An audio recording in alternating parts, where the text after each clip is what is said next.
আমার কাছে কম্পিটিশন ভালো লাগে। যদি বাইরের সিনেমা আসে তখন আমরা তাদের সাথে কম্পিট করব এবং আরও ভালো সিনেমা বানাবো। আসছে তো কী হয়েছে? যেই কাজগুলো নাকি মানুষ কন্ট্রোভার্সি হয়ে যাবে।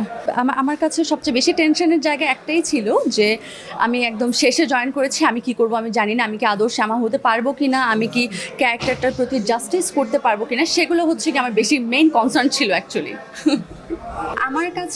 আমার কাছে মনে হয় যখনই আমি কোনো সিনেমা দেখি দর্শক হিসেবে আমি যে মেসেজটা পাচ্ছি আমার মা হয়তো বা সেটা পাচ্ছে না, আমার বাবা হয়তো বা সেটা পাচ্ছে না। এটা পুরোপুরি দর্শকের উপর ডিপেন্ড করে, তাদের দৃষ্টিভঙ্গির উপর ডিপেন্ড করে যে একটা সিনেমা থেকে তারা কোন মেসেজটা গ্রহণ করবে বা কীভাবে সেই সিনেমাটা দেখবে তারা। তো আই থিঙ্ক মেসেজ সেটা দর্শকের উপর কী পাচ্ছেন ওরা।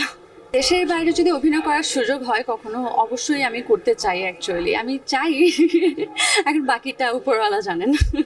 বাকি সময়গুলো তো হচ্ছে, দর্শক তখন হয়তো বা এত কাজে ব্যস্ত থাকছে সব, সো যে কাজগুলো নাকি মানুষ কন্ট্রোভার্সি হয়ে যাবে।